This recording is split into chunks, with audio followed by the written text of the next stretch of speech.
ভাঙ্গা বাজার থেকে বাবুল দাস আমাকে নিয়ে এলো গ্রাম কৃষ্ণপুর। এক সময়ে এই গ্রাম ছিল জীবনের স্পন্দনে ভরপুর। আজ সে গ্রাম স্মৃতি ধ্বংসস্তূপ। আমার সঙ্গে আছে বাবুল দাস, কৃষ্ণপুরের আজ পুরনো বাসিন্দে। তার শৈশব কৈশোর সব কেটেছে এই গ্রামে। আজ সে ফিরে এসেছে কুশিয়ার নদীর পাশে দাঁড়িয়ে তার ভিটের জায়গাটা দেখাতে, যেখানে ছিল তার বাড়ি, উঠোন, ফলের গাছ, রান্নাঘর, কুয়ো। নদী যা সব কেড়ে নিয়েছে। নদী যা কেড়ে নেয় তার কোনো স্মারক থাকে না। শুধু মানুষের ভেতরে থাকে নিঃশব্দ আর্তনাদ।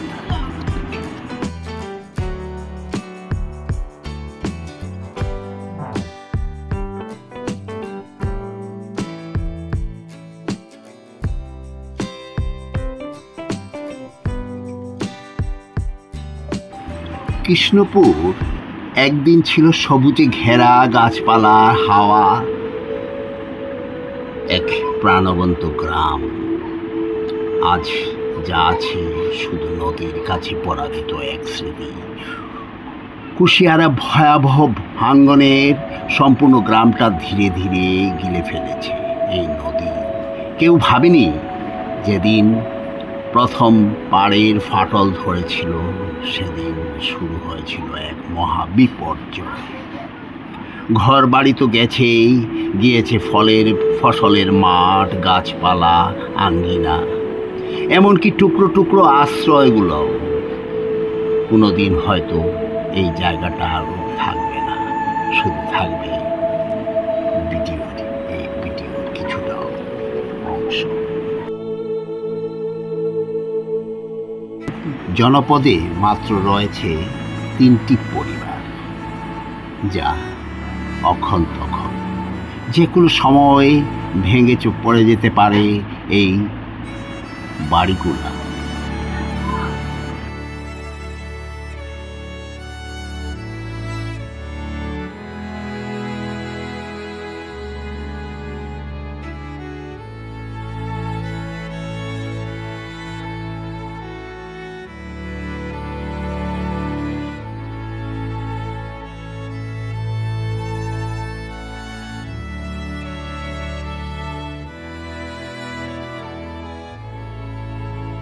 বাবুল দাস বলল, এই যে জায়গাটা দেখেছেন, এখানে ছিল আমার ঘর, আমার বাড়ি, আমার ঘর, কুয়ো, পুকুর, গাছ, ফলের গাছ ইত্যাদি ইত্যাদি। আজ সব তলিয়ে গেছে। যদিও সরকার আমাকে থাকার জায়গা দিয়েছে ওই পুরনো বাজারের পাশটাতে, কিন্তু এখনো ঘরের পয়সা আসেনি, টাকা দেয়নি। যদি হয়ে যায় তাহলে গরিব আমি বেঁচে যাই। ভয়ঙ্কর, এই তো যে কোনো সময়ে চলে যাবে।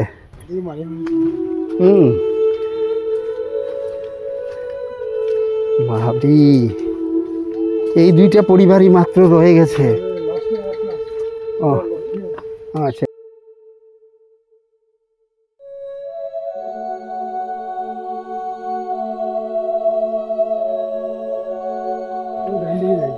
আপনারই রয়েছেন বুধ এখানে না? 3 পরিবার মাত্র। আর কত পরিবার ছিল এখানে?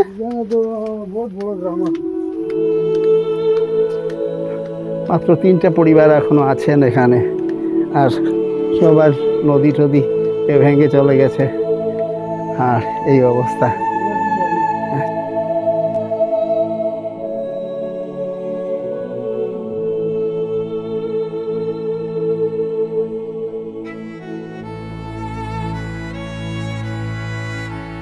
এই হলো পরিস্থিতি। কি অবস্থা দেখুন, মারাত্মক অবস্থা। মাত্র 3টা পরিবার রয়েছে। ফ্লাডের সময় তো জল উঠে যাবে এখানে। হ্যাঁ,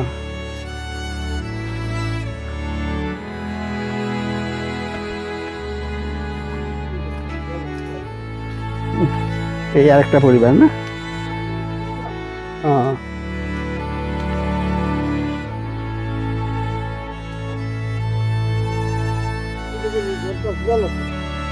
কোনটা?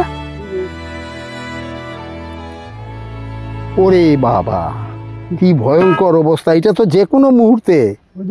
আপনি এইদিকে যাইতে যে ভয় লাগতেছে না? কি করবেন আর কোন, আমাদের তো আর এটা নিচ তো গেছে গিয়া।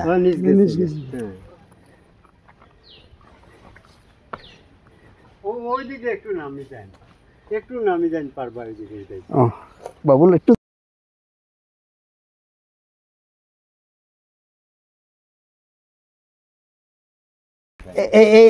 এই দেখুন, এই কি পজিশন!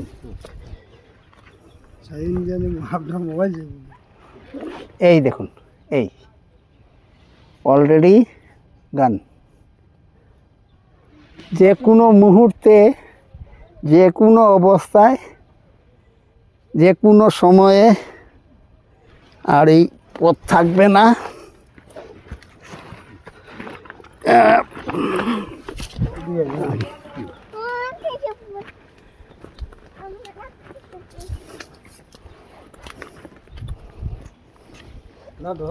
না না না, সেফ থাকে। এই যে বাড়িটা, এই দেখুন, এই বাড়িটা যে কোনো মুহূর্তে হয়তো এই ভিডিও আপনাদের কাছে পৌঁছবার আগে হয়তো চলে যেতে পারে। ঈশ্বর করুক, ভগবানের কাছে ইয়ে করি যাতে না হয় এরকম দুর্ঘটনা। কিন্তু যে কোনো মুহূর্তে এই বাড়ি হয়তো আর থাকবে না। আপনার এই বাড়িতে কত বছর ধরে? বহু বছর। আমার বাবার জন্ম, আমার ঠাকুরদার জন্ম এই বাড়িতে। গ্রাম কতটা? এই গ্রামে মানুষ কতজন ছিল? মানুষ মোটামুটি 14 পরিবার ছিল। 14 পরিবার ছিল। আচ্ছা। তখন আর কেউ, আপনি যখন ছোট আর কি, তখন কিরকম দেখেছিলেন এই জায়গাটা? বহুত, প্রায় নদীর অর্ধেক থেকে বেশি আমরা গ্রামের জায়গা। আচ্ছা আচ্ছা, গ্রামের জায়গা। আচ্ছা। তো ওইটাতে গিয়া যাইতে এখন কিচ্ছু নাই, ছোট ছোট 3 পরিবার আছি, মানে আমার এইরকম। আর এর আর কোনো মতে আছে শেষ, আর নাই, সব গেছে। আপনার শুভ নামটা? আমার নাম দিলীপ দাস। দিলীপ দাস। তে পৌর বয়স্ক মানুষ দিলীপ বাবু বলছেন যে এখানে 14-15টা পরিবার ছিল, কিন্তু সব নদীর গর্ভে চলে গেছে, সমস্ত সম্পত্তি, সমস্ত বাড়িঘর। মাত্র 3টা পরিবারই রয়েছেন, কিন্তু এখনো পর্যন্ত আছেন। কিন্তু কদিন থাকবেন, কদিন থাকা যাবে এইভাবে জানি না, ভগবান জানেন। আর কি ভয়ঙ্কর অবস্থা, রাত্রিতে এইভাবে পরিবারের মানুষ, ছোট বাচ্চা, ছেলে বউরো সবাই মিলে থাকা, কি ভাববার, কতটুক যে মানে চিন্তার ব্যাপার, একমাত্র যারা আছেন তারাই বুঝতে পারছেন।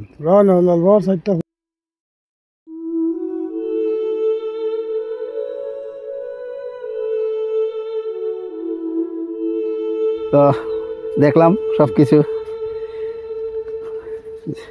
তো সরকারের কাছে আমার অনুরোধ, এই কৃষ্ণনগরের, এই মাত্র কৃষ্ণপুরের এই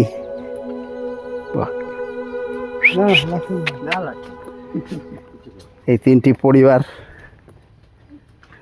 বা এই গ্রামের দিকে নজর দিন, কারণ এখানে একটা বড় দিঘি ছিল। এই দিঘিটা বোধহয় কোনো মিলের। আচ্ছা আচ্ছা। তো সামনেই রয়েছে লাল বাবার আখড়া মন্দির। সেটা অনেক অনেক দিনের পুরনো। আশ্রমটা কোন দিকে?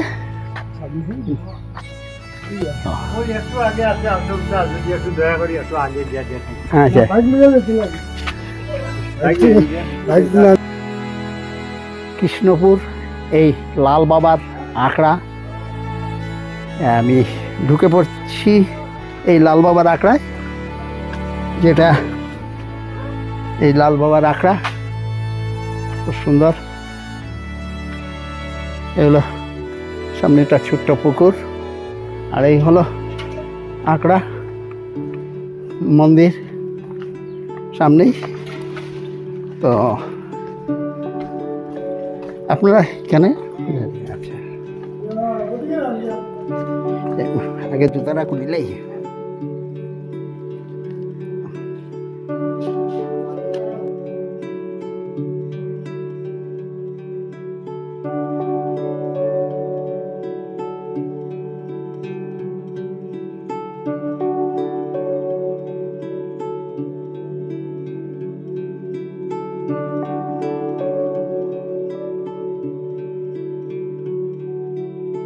বন্ধ না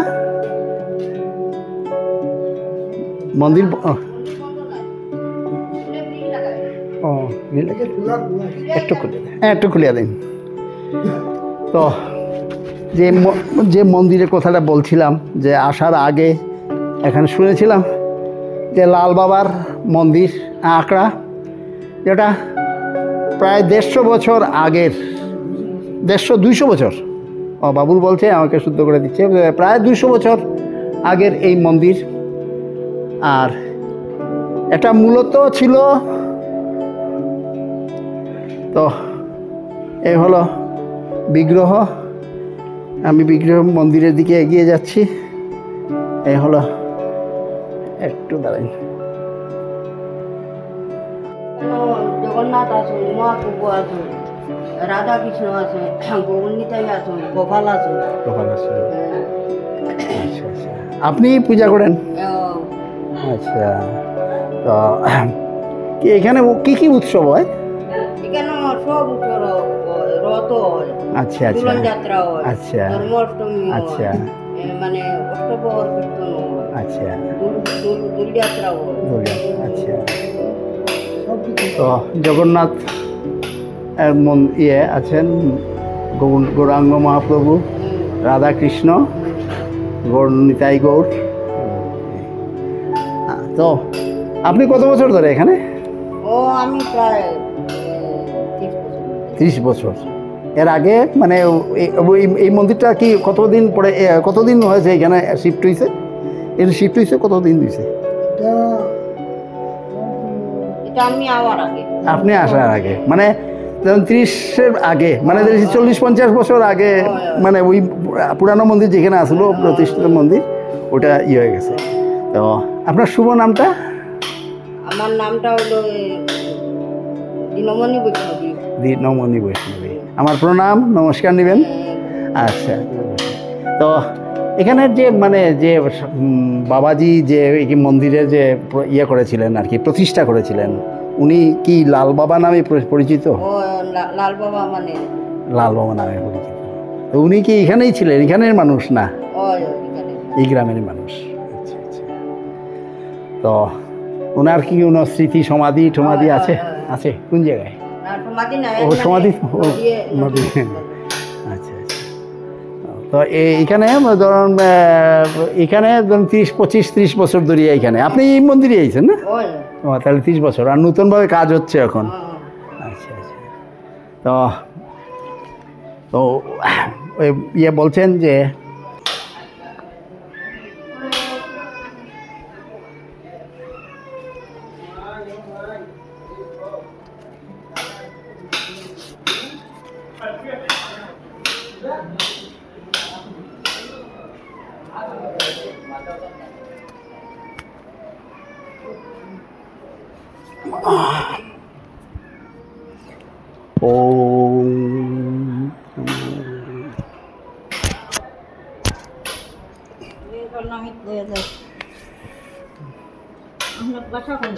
আমার বাসা করি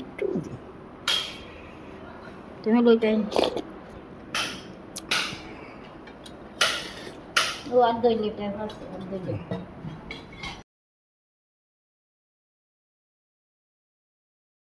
এখানে হাত ধোয়ার মানে ইয়ে আছে, সব সিস্টেম। আর এখানে বোধহয় রান্না বান্না হয় না? বড় বড় মাংস নইলে সেবা পূজার যে অনুষ্ঠান, কোনো অনুষ্ঠান হলে এখানে রান্না বান্না হয়, রান্নার ঘর, স্টোর রুম ইত্যাদি ইত্যাদি এখানে। তো যে কোনো জিনিসের মানে কোনো বড় উৎসব হলে এখানে ইয়ে হয়। তো কেমন মানুষ কেমন হয় তখন? প্রচুর হয় না? তো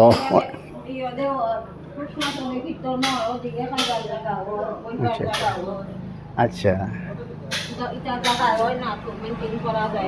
মেনটেন করা যায় না। আপনি এই ইয়েতে আপনি এইখানে থাকেন, মন্দিরে থাকেন। আপনার শুভ নামটা? দীপালি চক্রবর্তী। ও, তো আপনার কি এই গ্রামেই আপনার বাড়ি? না, আমার বাড়ি রাকেশনগর। রাকেশনগর। জামাই, শ্বশুর, শাশুড়ি এখানে সব রয়েছিল, মারা গেছে। এবারে তো কমিটিতে আমি কমিটির থাকি। কমিটি আছে। আচ্ছা আচ্ছা। তারা কইব তুমি আর একলা কেন? ও আমার ঘর নদীর ধারে। নদীর পাড়ে আছে এখনো? নদী নাই? তুফানের লাগি ডর করে একলা তো। আপনার কথায় মনে হইতেছে আপনি ত্রিপুরা বা ময়মনসিংহের মানুষ নাকি? হ্যাঁ, জানি, এটা কইতাম পারতাম না। আমরা জন্ম কর্ম তারপরে আপনি ওই গ্রামের? আমিও তো ওই বাড়ি আপনার? আচ্ছা আচ্ছা। ওই তো নদী, ওই যে নদীর বাঁধ দেখতেন।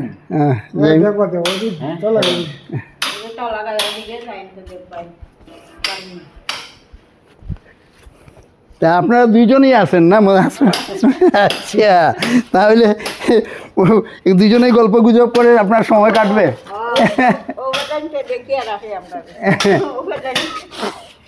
আচ্ছা, তা আমিও তো জঙ্গলে ঘুরি, নানান জায়গায় যাই। আমার বাড়ি করিমগঞ্জ, কিন্তু আমার একটা হবি হইল গিয়ে সপ্তাহে 2 দিন 3 দিন আমি এরকম গ্রামে গঞ্জে ঘুরি। হ্যাঁ, গ্রামে ঘুরি, নানান ইয়েগুলা তুলিয়া ধরি। আমিও যাযাবর মানুষ।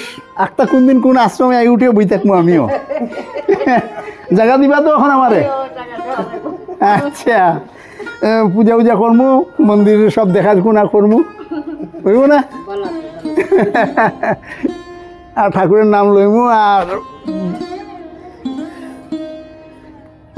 খুব ভালো, খুব আনন্দের জীবন আপনারা। সত্যি আমার খুব ভালো লাগে। আমি ঢং করতেছি না যে আজকে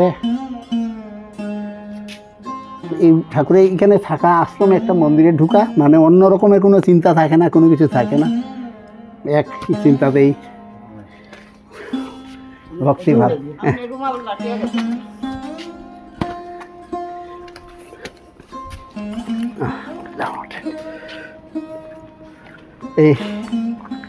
এই যে মন্দির নতুন হচ্ছে, কিন্তু ওই হলো নদী।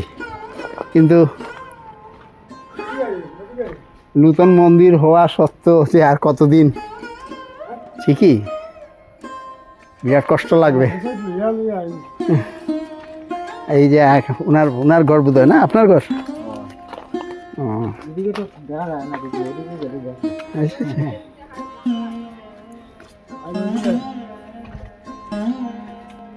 এটা মন্দিরেরই না? এগুলা তৈরি করছে মন্দিরেই, কিন্তু এইভাবে তৈরি হয়েছে, কিন্তু কত দূর।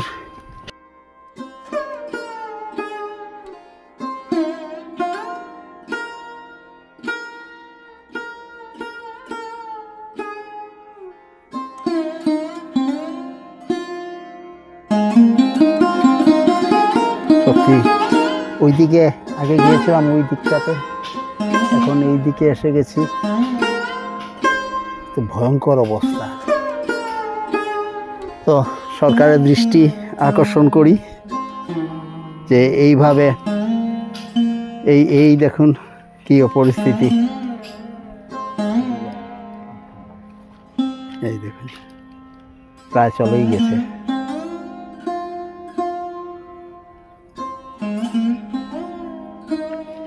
তো যত সম্ভব এই দিকের এই ভাঙ্গন প্রোটেকশন না দিলে এই বাড়িগুলো আর অবশিষ্ট যে 2-3টা পরিবার রয়েছে বা মন্দির রয়েছে আর থাকবে না, মন্দিরে চলে যাবে। কিন্তু মন্দিরের কাজ এখনো চলছে। বহু টাকা খরচ হয়েছে কিন্তু নমস্কার আপনার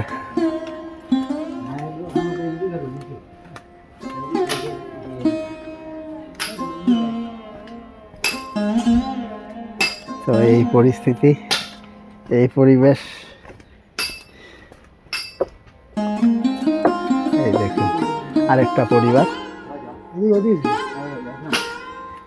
এইদিকে আরেকটা পরিবার এই একই অবস্থা ভয়ঙ্কর অবস্থা আজকে কোন দিকটা এই যে আজকে পড়েছে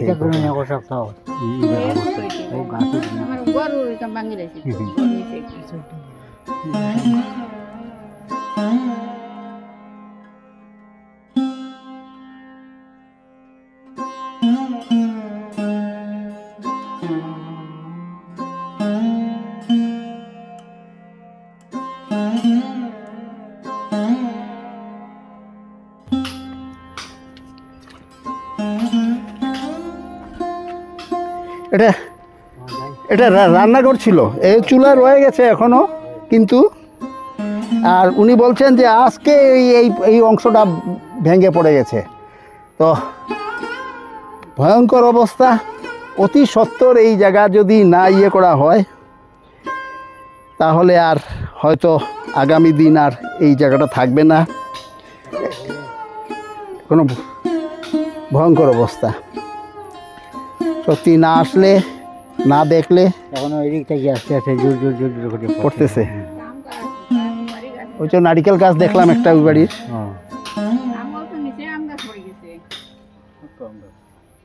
হ্যাঁ ওই যে আম গাছ আর নকলার গাছ আরো গাছ আছে পড়ে গেছে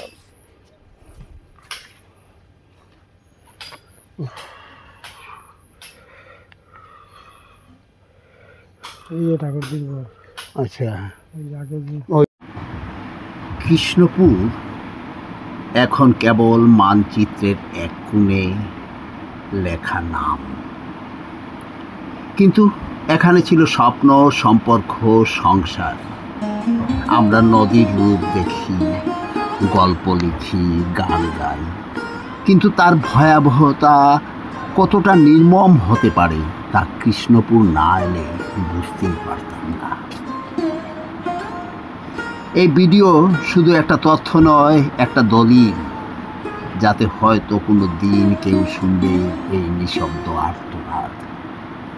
কৃষ্ণপুর শুধু একটা গ্রাম নয়, শুধু একটা প্রশ্ন, আমরা কি দেখতে পাচ্ছি? যারা হারিয়ে যাচ্ছে তারা কেমন করে হারাচ্ছে?